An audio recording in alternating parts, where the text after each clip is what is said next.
6월이 이제 들어섰죠. 6월이 들어서면은 5월에는 보통 우리가 젓가를 이제 시작을 하고, 그다음에 이제 빠진 젓가를 하다거나 이제 6월 달 들어서면은 봉지를 이제 씌워야 되거나 이런 이제 시점이 들어섭니다.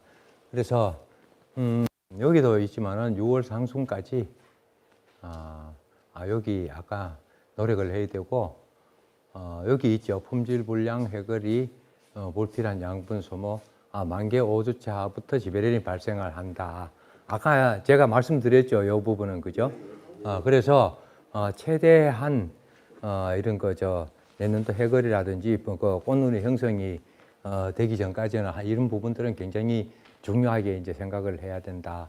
근데 이제 6월부터 시작을 해서 사실은 9월, 10월 초까지 9월 말까지 계속적으로 이제 도장지 정리하고 그 다음에 하계 전정하고 이거는 뭐 꾸준하게 계속되는 거거든요. 그래서 이때가 되면 젓가뿐만이 아니라 6월은 이 하계 전정이 시작이 돼요. 하계 전정이 시작이 돼서 이 하계 전정은 특히나 우리가 굉장히 어려운 부분들이 일반 간역 농사를 하는 부분에서는 우리가 도장지를 신초를 억제하는 약치죠, 그죠? 우리가 우리 뭐라 그러나 비비풀이라 그러지, 그죠? 그 약재 나오죠. 요런 이제 약재를 쳐가지고 순을 먹게 하고 내년도 꽃눈을 확보를 하는데 굉장히 유리한 부분이 있는데, 우리들 같은 경우에 친환경을 하는 쪽에서는 이런 약재를 못 칩니다. 그래서 안타깝게도 우리는 계속적으로 인위적으로 이 관리를 해줄 수밖에는 없죠. 그래서 우리가 봤을 때는 유인 및 하계 전정이 오히려 간역 농사보다 굉장히 어려워지죠. 그래서 이제 이 하계 전정을 하면은 정부 우세성과는 이게 이제 얘기가 자꾸 나와요. 전체할 때도 나오고 이제 나오는데, 여기에서 이제 뭐 있는 그대로 한번 읽어볼게요. 신초의 초기 성장은 전년도 저장 양분에 결정되므로 동계 전정량에 따라 결정이 되고, 그 다음에 유인 혹은 뭐 가지 찢기, 적심, 연지 뭐 이런 걸 등등을 통해서 꽃눈 분화가 이루어지도록 해야 된다. 이렇게 하는데, 우리가 이제 정부 우세성이라는 거는 이 사과나무는 계속적으로 위로만 크려고 노력을 하는 부분들이 있다, 이 뜻이거든요. 그래서 이 정부 우세성을 타파를 해야 된다, 없애야 된다라는 얘기는 뭘로 되는가 하면은 유인 작업을 해서 하는 거거든요. 가지를 하나를 뭐 크립을 쓰든 끈을 쓰든 간에 이렇게 쭉 수평으로 이렇게 유인을 해 놓으면은 다시 끝이 올라간다, 이 뜻이거든요. 그래, 이 끝을 다시 내려주면 돼.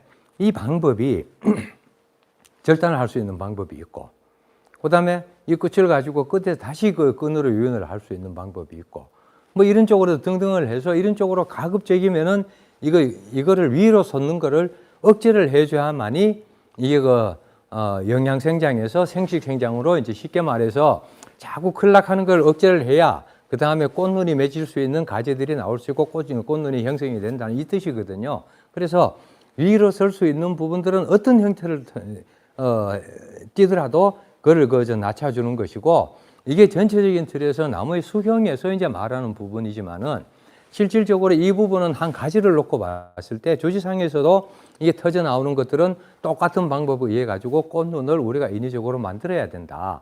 그러면 아까 얘기를 했듯이 우리가 이제 약재를 가지고 가급적이면 콱 눌렸을 때 꽃눈이 성장을 하지 않으면 그 꽃눈이 딱 맺혀버리면은 그게 내년도 꽃이 되는데, 이것들이 계속 커버리니까 눈이 안 되고 계속 잎으로 빠지고 도장성 가지로 빠지게 된다는 뜻이죠. 그래서 이 부분은 어떤 식으로 하는가 하면은 첫 번째가 우리가 추를 달아서 뭐 충청도 쪽에서 많이 하죠. 옛날에 선플러스 하는 분들은 추를 달아서 이제 결가지를 늘뜨리는 방법이 있죠. 그다음에 이제 두 번째로는 적심이죠, 그죠? 이거를 가지가 어느 선까지가 나오면은 눈을 잎이 나오니까 잎을 한 4장에서 5장 정도를 두고 잘라서 거기서 충격을 줘가지고 먹도록 하는 방법이 있죠. 그래서 꽃눈을 만드는 방법이 있고, 세 번째로서는 우리가 할 수 있는 것들이 조금 빠른 방법이죠. 염지지요. 염지라 그러죠. 가지를 꺾어주는 거죠, 그죠? 가지를 어느 부분에서 약 한 2, 3cm를 두고 거기에서 가지를 비틀어 가지고 가지를 비틀어 줘 버리면은 거기에서 영양분이 공급이 안 되는데 이걸 아물면서 그 근처에서 꽃눈이 형성이 되는 이런 방법을 택하게 됩니다. 이런 시기가 이제 6월이 이제 시작이 되는 부분인데, 자, 이런 거를 이제 하는 시기가 여기에는 내가 적어 놓지는 않았습니다만은 이제 많은 부분을 내가 시간이 좀 많았으면은 상세하게 좀 적어주면 좋은데, 시간적인 부분 때문에 저도 뭐 농사 일을 하면서 하다 보니까 굉장히 압축을 많이 했어요. 그래서 그런 부분은 우리가 과연 그러면 적심을 넣는다, 그 다음에 혹은 이 염지를 한다, 이런 시기가 언제가 되느냐. 그럼 보통 우리가 하기 좋은 말로 한 6월 한 초순에서 시작이 된다. 6월 초중순을 중심으로 해서 시작하면 된다. 보편적으로 우리가 한참 농가에서 적가를 하는 시기에 이거를 작업을 하면 된다라고는 얘기를 하는데, 정확한 시기라는 거는 내 밭의 상태에 따라가 좀 달라지죠. 내 밭도 이쪽하고 저쪽하고는 꽃피는 시기가 다른데, 옆밭하고도 다르고. 그렇다면은 이 시기를 어떻게 판단을 하느냐. 이 시기에 대한 판단은, 그 정확한 시기는 우리가 잎을 하나를 이렇게 본다면은 잎 자루가 있죠. 잎이 이렇게 이제 비습니다. 비고 이렇게 돼서 연맥이 이렇게 이제 나와 있는데, 여기 지금 우리가 현재 잎을 피게 되면 여기가 새파랗죠. 요 연맥이나 이런 쪽이, 그죠? 새파랗게 되어 있는데, 요 부분이 내 밭의 시기에 따라서 5월 말에서 6월 한 중순 사이에 요게 연맥이 따라가면서 붉게 물드는 시점이 있습니다. 빨갛게. 여기 나중에 붉게 물드는, 자세히 보면은 여기 붉게 됩니다. 여기 붉게 물드는 시기가 적심을 넣는 가장 이상적인 시기입니다. 이때가 꽃눈 분할을 시킬 수 있는 가장 좋은 시기가 되는 겁니다. 그래서 이런 시기가 되면 나는 이 적심을 넣거나 염지를 하거나 혹은 추를 달아서 늘어뜨릴 수 있는, 내가 사과를 달 수 있는 가지를 늘어뜨릴 수 있는 시기가 될 것이다 라고 판단을 하시면은 가장 정확한 판단이 되는 겁니다. 그래서 이런 부분은 우리가 꼭 기억을 해 두셨다가, 예를 들어서 이 부분들이 잘 안 되면은 옛날에 우리가 요즘 같이 절단을 하거나 이렇지 않고 세장 방치형으로 가지를 굉장히 2m 이상 길게 뻗어 나오면은 기본적으로 한 30cm에서 50cm 정도는 나지의 형태, 거기에서는 결가지가 전혀 없게 되는 거죠. 이런 상태가 있고, 거기에서 나오는 것들은 이런 도장지가 하나가 툭 튀어 올라와 가지고 이거는 뭐 감당이 없으면 해마다 이걸 끊어내는 이제 반복적인 노력을 하게 되는 건데, 이 안쪽에 있는 사과를 달기 위해 가지고는 이 부분들이 측지로 가급적이면 나오는 가지가 있다면은 그 부분을 정리를 해서 능금을 달 수 있는 결가지를 만들면 좋겠는데, 만약에 그게 없다면 위로 서는 도장지라도 그렇게 절단을 하거나 가지를 비틀기를 하거나 추를 매달아도 강제적으로 그거는 다음 해에 능금을 달 수 있는 확률이 있다는 뜻이죠. 그래서 이런 나지의 형태가 안쪽에서 이게 능금을 달아줘야만이 내가 도장지를 정리를 하는데 골병이 안 됩니다. 힘이 안 든다는 뜻이죠. 이게 충분한 양으로 이게 안쪽부터 결가지가 발생이 되면은 도장지가 튀는 확률이 적어지고, 도장지가 튀어봤자 몇 개가 안 튀기 때문에 우리가 여름에 젓가락 하면서 햇빛 토가를 위해서 도장지를 정리하는 수고를 줄일 수가 있는 거죠.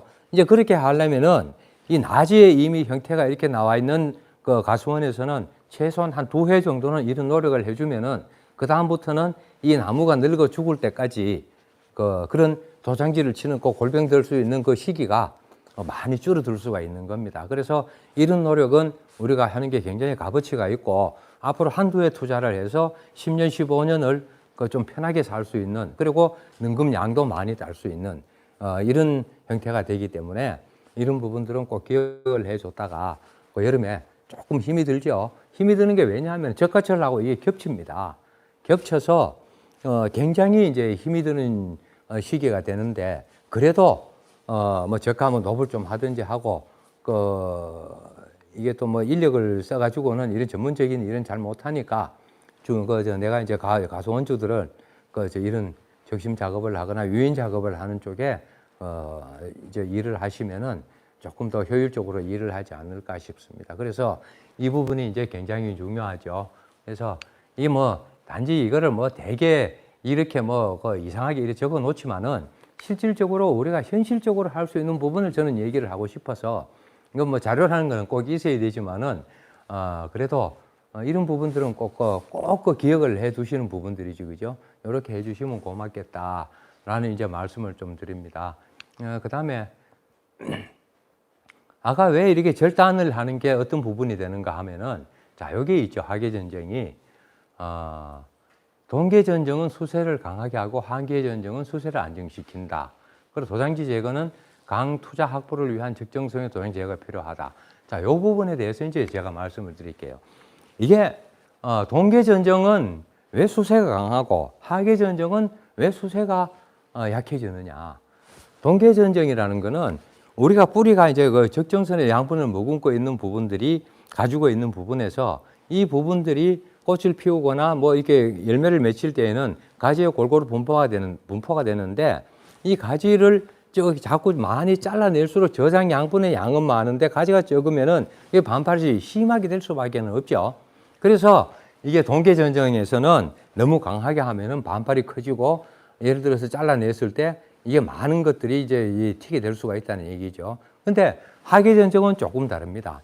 하계전쟁은 좀 다른 게, 일단은 가지를 유인을 한다거나 가지를 절단을 했을 때 일반적으로 가지는 충격을 받으면은 이 부분에 인위적으로 인해서 상처를 받게 되거나 충격을 받아버리면은 약 한 보름 정도까지 생장이 멈춰버립니다. 가지의 생장이.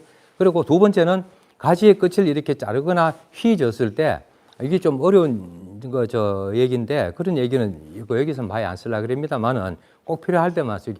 옥신이라는 물질이 있는데 옥신의 이동 원리가 위로 올라갈수록 강하게 되는 거고 내려지면은 처박히게 되는 거거든요. 약하게 되는 건데 그래서 이런 부분들은 어차피 끝을 내리거나 잘라줬을 때 이것들은 이동 활동량이 적어지기 때문에 가지가 적어지고 그 가지가 적어지니까 영양 생장보다는 생식 생장 쪽으로 갈 수 있는 확률이 더 높게 되는 거죠. 이런 부분들도 있기 때문에 이런 부분에서는 우리가 많이 이제 필요한 부분이고 그 다음에 두 번째 이 도장지 제거를 할 때 강투가 확보, 햇빛이 들어올 수 있는 부분을 확보를 많이 해야 된다 그러니까 우호로 솟는 놈을 다 잘랐어요. 어떻게 되겠습니까? 그게 농사를 요만하게 됩니다. 안 되죠. 그래서 햇빛이 우리가 수간 하부에 비칠 수 있는 부분은 잎이 있고 이렇게 한다 그래도 30% 정도 내외만 햇빛이 투과가 되면 충분한 투과가 된다고 보는 거거든요. 그래서 도장지를 두는 경우에는 어떤 식으로든 간에 적정선에서 햇빛이 투과될 수 있는 만큼만 우리가 이제 5, 6월에 도장지 정리할 때는 두고 강하게 도장지 정리를 해버리면은 아까 강하게 여름 정지는 강하게 자르면은 어떻게 된다 그랬죠? 멈춘다 그랬죠. 수세가 약하게 되죠. 그러면 이 부분들이 수세가 멈춰버리면은 가을도 같이 이게 세포 분열이나 비대를 하는 시기에 똑같이 지장을 받게 되거든요. 그래서 적정선에서 햇빛이 투과할 수 있는 만큼만 둔다. 그리고 두 번째는 도장지를 둘 때는 가급적이면 대 안쪽이나 제일 끝쪽에 두지 말고 가지의 한 중간 부분에 서 올라오는 도장지를 두는 쪽이 우리가 작업을 하거나 햇빛을 투과를 하거나 놨을 때 훨씬 더 낫다. 그 틈머리 있는 도장지라든지 수간 안쪽에 있는 쪽은 제거를 해주고 가지의 중간 이 가지가 있다면은 이 중간쯤 어딘가에서 도장지를 두는 쪽이 맞다. 이제 그 얘기입니다. 그래서 대신에 이 안쪽에서는 어떤 부분에서 봤을 때는 약 한 20cm 부분들은 여기에 결가지를 달지 않는 쪽이 좋습니다. 한 20cm 정도는 두고 이 안쪽에서는 반발이 원체 크고 이러기 때문에 한 20cm 정도를 두고 그 다음에 이제 사과를 다는 쪽이 좋다. 이렇게 해서 우리가 도장지 정리는 6월에 꼭 해주셔야 되죠. 그래야 장마도 대비가 되고 장마철에 우리가 습해라든지 햇빛이 부족할 때 일조량 부족에 대한 부분을 어느 선까지 개선할 수가 있습니다. 그래서 이런 부분들은 조금 신경을 써서 이 부분은 굉장히 신경을 써서 해줘야 됩니다. 특히나 내년도 결과지 확보를 위해서 유인 작업은 물론 절단 작업을 우리가 이 장수하고 무주 쪽은 나리타 형태의 이 수영이 많죠. 여기 오면서도 보니까 유목들이 전부 다 이제 그런 절단 전쟁의 나르타 형태의 수영을 전부 다 이제 가닥으로 해가지고 이제 잡아놨는 것 같은데, 입구에 뭐 유목들 잘 키워놓으신 분들도 좀 있더라고요. 이제 지나면서 봤으니까. 그래서 이런 쪽에서는 절단을 하게 되면은 나오지 않던 자마에서도 결과지가 나오게 됩니다. 절단을 하면은. 그래서 특히나 꼭 이런 수형을 절단 전쟁을 하지 않는다고 치더라 해도 우리가 아까 얘기를 했던 단가지 형태의 사과들, 아리수, 시나노, 골드, 홍로, 감홍, 뭐 이런 등등의 뭐 양강, 이런 형태의 사과들은 반드시 절단 전쟁을 해줘야만이 이 그 결과지를, 양질의 결과지를 받을 수가 있습니다. 그래서 어떤 내가 지금 일반적인 우리가 우리나라 표준이지, 그죠? 세장 방추형의 사과 농사를 한다손 치더라 해도 최소한 이런 단가지 형태의 사과들은 반드시 절단을 해서 단축을 시켜 들어가줘야만이 좋은 결과지가 나올 수 있다. 그래서 이런 부분들은 부수하고 똑같이 키우지 말고 이런 단가지 형태의 품종들은 단축을 해줘가지고 결과지 확보를 해줘야 된다라는 말씀을 또 한 번 더 드립니다. 그죠? 그래, 이렇게 이제 하면 되죠. 그 다음에 이제 우리가 젓갈을 어느 정도 하고 나면은, 봉지를 씌워야 됩니다. 제가 이 유대재배는 강조를 한번 개인적인 얘기를 좀 하죠. 제가 이 친환경에서 무농약부터 시작을 하면은 한 20년 됐죠. 20년 됐는데 초창기에 저도 이 봉지 씌우기가 싫어가지고 그냥 무대 재배를 일단 시작을 했습니다. 하고 또 봉지도 씌우기 싫었지만은 볼도액을 치기가 싫었습니다. 어쨌든 중금속이 포함이 된 모든 부분들을 하기 싫었어요. 이 직접적으로 사과에 자꾸 맞추기가 싫어서 일반적으로 스케보르도 안 치고 그렇게 한 5년을 했는데 결론은 시장에 출하를 하나도 못했습니다. 5년 동안 그냥 버렸어요. 그냥 묻어버렸습니다. 그냥 안 된다. 그래서 제가 황 같은 경우에도 황농사를 해보려고 토양에도 우리가 살포를 해보고 이제 이게 토양을 이 노지농사에서 그 황을 토양에 살포한다는 게 보통 어려운 게 아니잖아요. 가루 하니까 이제 이 가루 튀면은 살 다 타죠. 그래서 그걸 제가 뭐 조금 아는 사람들이 많아서 미국에 가면은 황이 아스피린 같이 이렇게 동글동글하게 여기 알락같이 생긴 것들이 나와요.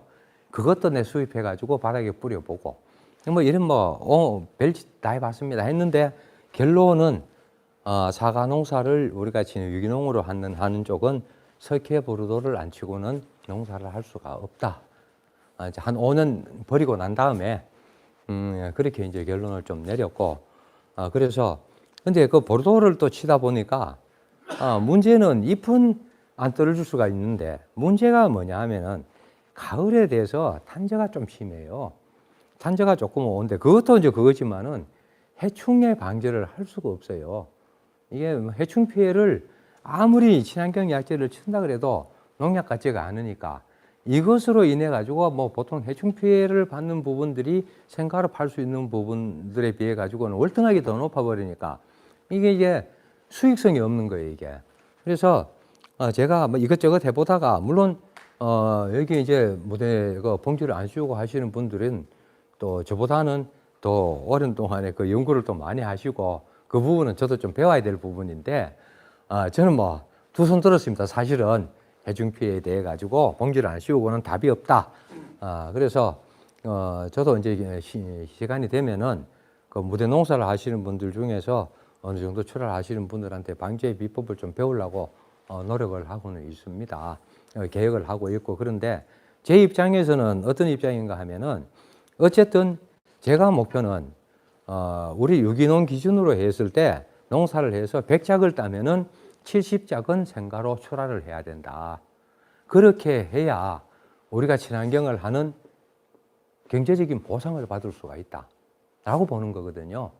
쉽게 말해서 1000짝 따면은 1000짝을 딴다면은 최소한 평균적으로 10만 원 보고 30짝 내비른다 해도 1000짝 따가지고 7천만 원 내 손에 들어와야 보람이 되죠. 노력했는 만큼의 보람.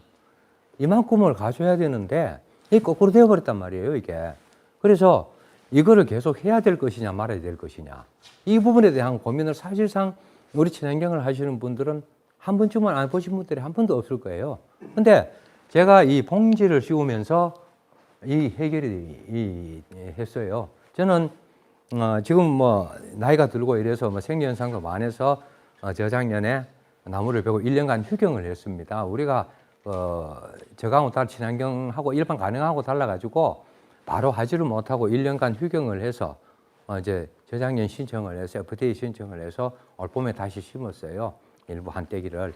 그렇게 했는데 그 이전까지는 저는 지금까지 내가 전작을 따면은 출하를 하는 양은 700작은 무조건 출하를 했습니다.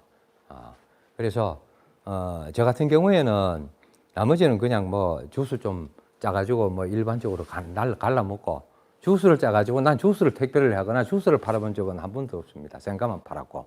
다만 우리가 급식을 하면서 저기에서 이제 저 의성의 정돈중 회장 쪽에서 이제 그 나머지 일을 가지고 급식을 한다고 해서 이제 즙을 짜서 처음으로 학교 급식이 저는 친환경 20년 하면서 처음으로 내가 사과 주스를 팔아봤습니다. 사과즙을.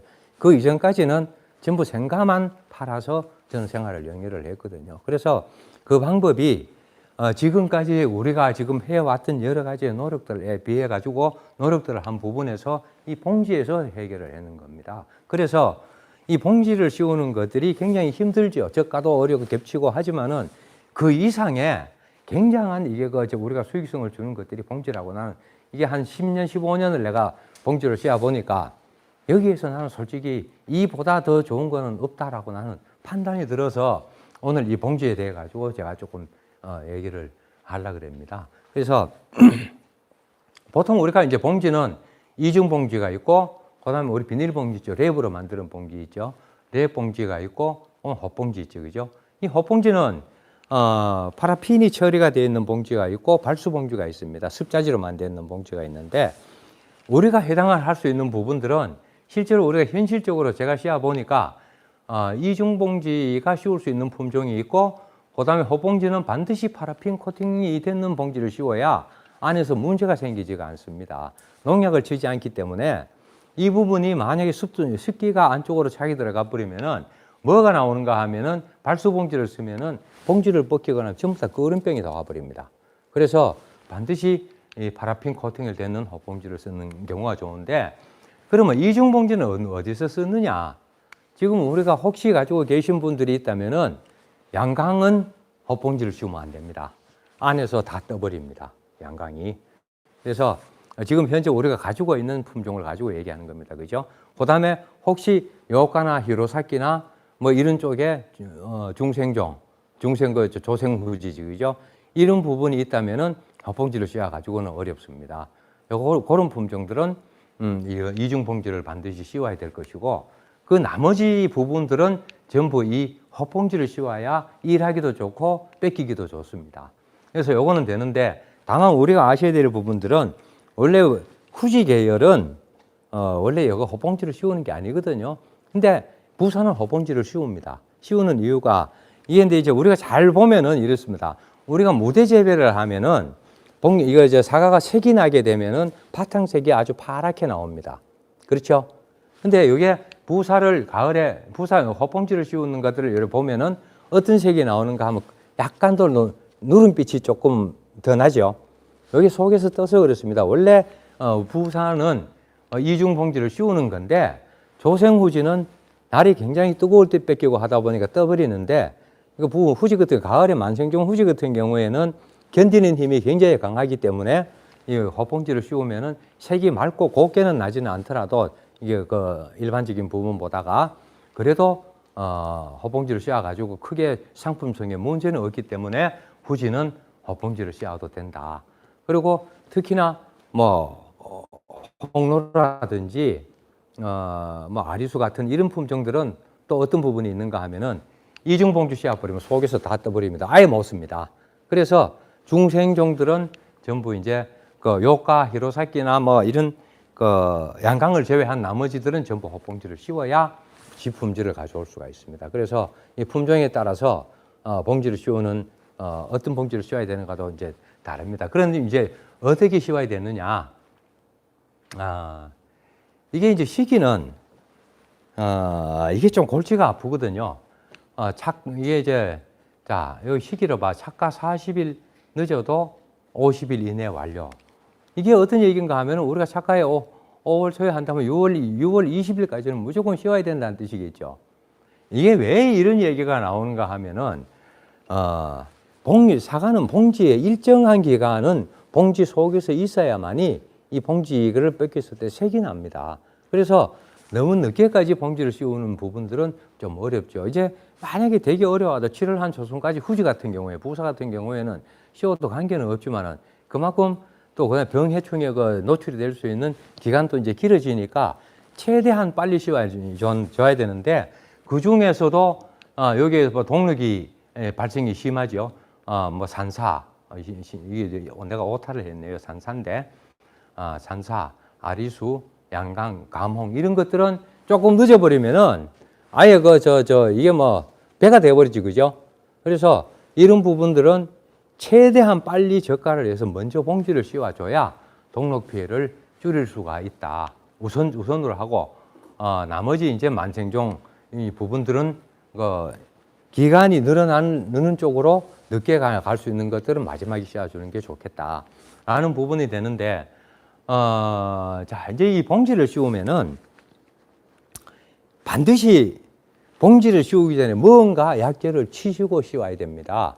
그러면 우리가 노블해서 씌우든 가족들끼리 씌우든 노블해서 석회 보르도액을 기피를 하지 않는다면은 보르도를 치고 난 다음에 바로 씌우셔야 됩니다. 그래야 그 안에서 탄저라든지 부패라든지 이런 다른 이상한 병들이 오지 않을 수가 있기 때문에 이거를 뭐 천안옥 한 열흘 있다 씌우는 게 아니라 이거는 봉지를 씌울 때는 늦어도 약을 치고 5일 이내에는 봉지를 씌워요. 안 그러면 다시 한 번 더 치고 씌워야 됩니다. 그래야 그 봉지 안에서 그 상품이 불량해지는 경우를 줄일 수가 있거든요. 그래서 그 부분을 반드시 명심을 해 주시고 일찍 씌워야 된다. 그리고 그래서 최대한 빨리 하고 그 다음에 봉지를 씌울 때 유념을 하셔야 될 부분들이 사과에 욕심내지 마라. 우리가 보통 저가를 하면은 아이고 뭐 이게 다른 사람한테 능금이 안 보여요, 사과를. 그런데 어느 날 봐가지고 7월 한 중순 넘어서 보면 사과밖에 안 보여. 이마하고는 커져 버리니까 이제 뭐 다닥다닥 붙어 있으니까 다시 따게 되는 거거든요. 봉지는 한 번 씌워버리면 저가가 안 됩니다. 그래서 이 가지에 몇 개를 달 것인가를 한번 보고 저가하는 양을 조절을 해주는 게 굉장히 중요합니다. 절대 욕심을 내서는 안 됩니다. 사과가 과연 어느 정도 요 가지에 한 10개를 달겠다. 요 가지 정도 되면 한 3개 더 이상은 못 달겠다. 아깝지만은 눈 찌끈 감고 이걸 따내고 봉지를 씌워야 됩니다. 그래서 이 부분만큼은 저가를 철저하게 해줘야 된다. 아예 2차 저가, 3차 저가까지 한 번에 마무리를 하고 난 다음에 씌워야 된다. 그걸 다 해가지고 씌워야 된다. 이제 그게 우리가 아까 얘기했듯이 40일에서 50일이니까 최소한 6월 말까지는 2차 저가, 3차 저가까지도 다 끝을 내고 봉지 씌우기 전에 봉지를 씌워야 된다라는 부분을 제가 말씀을 드리는 거죠. 그렇게 이제 하시면 되고, 여기 있네요. 그죠? 병해충 방제, 그 다음에 보르도액이나 뭐 친환경 살충제라든지 이런 부분들은 반드시 씌워야 되는데, 자, 이제 혹시 누가 뭐 샘플 봉지 누가 혹시 가져오신 분들 없는가? 봉지를 씌우는 방법을 좀 가르쳐 주고 싶어요. 봉지를 씌우는 게 밑에 요게 이제 사과라고 이제 보는 거죠. 그러면 여기 이제 갈라진 부분이 있습니다. 그리고 이걸 봤을 때 왼쪽에는 핀이 있어요. 그러면 이렇게 이제 사과 꼭지를 이렇게 거는 거죠, 그죠?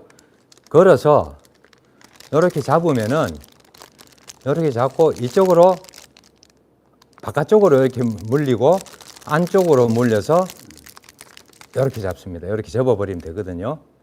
한 번 더 볼까요? 자, 안 보이시는 분들은 앞쪽으로 한번 오세요. 예. 자, 앞쪽으로 한번 오세요. 이게 이상한 쪽으로 접어가지고 빠지는 경우가 있는데, 자, 이게 교육이거든요. 정상적인 이게 원안입니다. 요렇게 잡거든요. 요렇게 잡으면은 이쪽으로 접습니다. 그죠? 밖으로. 여기 이제 사과고 안쪽으로 다시 이렇게 눌려서 요렇게 잡아 넣습니다. 그죠? 여러분 사과가 요렇게 달려 있는 거거든요. 요게 잘못되다 보니까 어떤 봉지 사면 그냥 뭐 쭉 밀어가지고 이렇게 하는 분들도 많아요.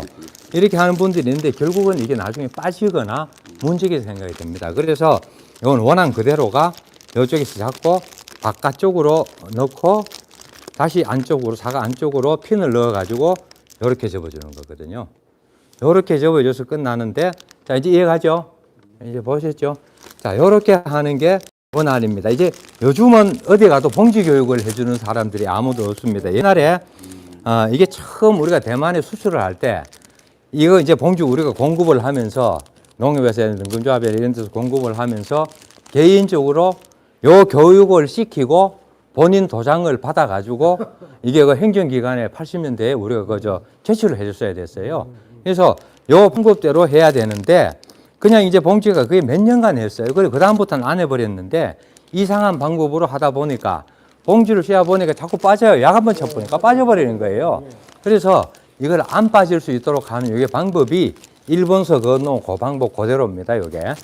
그래서 요렇게 좀 하시면 되고 이렇게 사과 알이라고 본다면은 꼭지 쪽에서 요거를 걸고 난 다음에는 요렇게 잡은 다음에 원래는 이거를 2번, 3번을 접으라고 얘기가 되어 있습니다. 근데 이거를 접으면 끝이 없어요.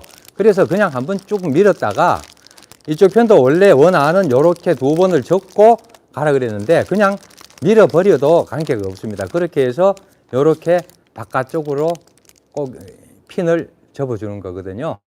자, 요렇게 해야 이게 잘 안 빠지게 됩니다. 예, 똑같은 방법입니다. 그래서 그렇게 해서 이제 봉지를 씌우면 되고 아까도 봤지 굉장히 중요한 부분들은 봉지 씌우기 전에 반드시 방제를 해야 된다. 라는 부분들을 이제 한 번 더 명심을 하고 봉지 씌우는 방법은 지금 알았지만 근데 다시 한번 말씀드리지만 봉지를 씌워서 핀을 집을 때요 힘을 주시지 마세요. 이거를 세게 이게 빠지지 말라고 힘을 칵 줘버리면은 꼭지가 상해서 꼭지채로 떨어지는 경우가 있으니까 안 빠집니다. 그러니까 가볍게 접히는 만큼만 살짝만 접어주시면은 크게 문제가 없거든요. 힘을 줘서 눌리지는 말고 그냥 가볍게 그냥 끝으로 잡을 수 있는 만큼만 집어주시면 됩니다. 그렇게 해야 봉지가 빠지는 것이나 떨어지는 경우를 막을 수가 있고 그렇게 하는 거죠. 그래서 봉지를 씌워가지고 병해충 방제를 좀 할 수 있는 부분이 굉장히 중요하다는 말씀을 드리고 자 마지막에 간수는 뭐 계속 얘기를 하는 거니까 그렇고 자 이 흡지 제거 우리가 이제 이 보면은 사과나무 이제 밑에 보면은 많이 흡지가 올라오죠. 밑에서 그죠? 이 뿌리가 이게 사실상 우리 간행농사에서는 크게 문제 안 됩니다. 왜냐? 밑에 제초제 치잖아요. 나무 밑에 흡지 올라온 흡지까지 바스타 해가지고 제초제 가지고 쫙 쳐보는 흡지가 얼마큼 올라올 때 뭐 제초제 쳐보니까 더 못 올라오니까 흡지 다 죽어버립니다. 근데 우리 제초제 못 치지죠. 그럼 흡지가 계속 올라와요. 이 흡지는 이게 병해충의 이제 근원이 되는 겁니다. 이 안에서 서식이 되는 거거든요. 그래서 이 흡지는 항상 이 제거를 깨끗하게 해줘야 됩니다. 그리고 생육계에는 흡지 제거는 우리 친환경 쪽은 가능하고 달라서 흡지가 수북하게 나올수록 병해충의 발생 밀도가 높다. 그렇게 해서 이 부분은 뭐 좋으면은 짜가지고 뽑아버리는 게 가장 좋고 이미 성목이 된 나무들은 자꾸 비워줘야 되겠죠. 비워주고 뭐 이렇게 해야 되겠지만은 혹시 새로이 심은 나무들이나 최근에 갱신했거나 갱신한 지 한 1, 2년, 2, 3년밖에 안 됐다면은 농약을 치기 전, 밑에 풀을 베기 전에 이 부분들이 흡지가 이렇게 풀 이렇게 들다 보면은 흡지 올라오는 게 보입니다. 그거 잡고 무르게 해서 당기면은 쏙쏙 잘 뽑힙니다. 요거 한 1, 2년만 해줘 버리면은 그다음부터 잘 안 올라와요. 그런데 특히나 M9 같은 경우에는 측근의 형태로 발생이 되기 때문에 다른 어떤 대목보다가 흡지 발생률이 굉장히 높습니다. 그래서 요런 게 처음에 이제 나무를 심을 때는 그 뿌리 부분에서 위로 흡지로 올라오는 것들은 전부 제거를 해주고 그거 심어야 되고 두 번째로 그게 해놔도 올라오니까 그 부분들은 한 1, 2년, 2, 3년 정도만 시간이 많이 안 걸리거든요, 생각보다가. 그거를 뽑아주면은 나이가 이미 많이 들어가지고 한 개를 잘라버리고 거기서 두 개, 세 개씩 해주면 밑에는 이만큼씩 굵어지니까 안 뽑혀요. 그러니까 어릴 때 새로 심으면은 어릴 때 한 2, 3년 동안은 뽑아주면은 흡지 발생률은 거의 없어집니다. 그래서 그렇게 되는 것이고 이미 성목밭은 이 흡지 제거를 할 때 굉장히 신경을 써줘야 됩니다. 이 부분들이 나중에 이제 이런 부분들에서 병해충도 있겠지만은 이 결국은 이제 기근속 발생이 될 수 있는 것이고 그런 부분이 있는데 그런 부분은 또 다음번에 좀 자세하게 좀 설명을 하고